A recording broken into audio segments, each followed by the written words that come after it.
ভাই, আপনি কি কোনো ধনী ব্যক্তিকে বাজারে সোনা বিতরণ করতে দেখেছেন? আপনি কি দেখেছেন? না। না, আমিও দেখিনি। আমি কখনো দেখিনি।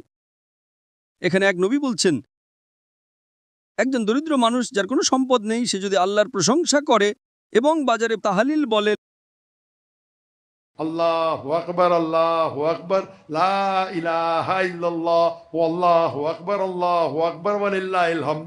সে আল্লাহর প্রশংসা করে, তাহলিল বলে, হামদ বলে, নবী বলেছেন ধনী ব্যক্তির সোনা বিতরণ করার চেয়ে আপনি বেশি সাওয়াব পাবেন। তাহলে আমাকে বলুন, ধনী ব্যক্তির জান্নাতে যাওয়া সহজ নাকি দরিদ্রের? দরিদ্রের। তাই এই কারণেই ধনীদের চেয়ে গরিব মানুষ বেশি ইসলাম গ্রহণ করে।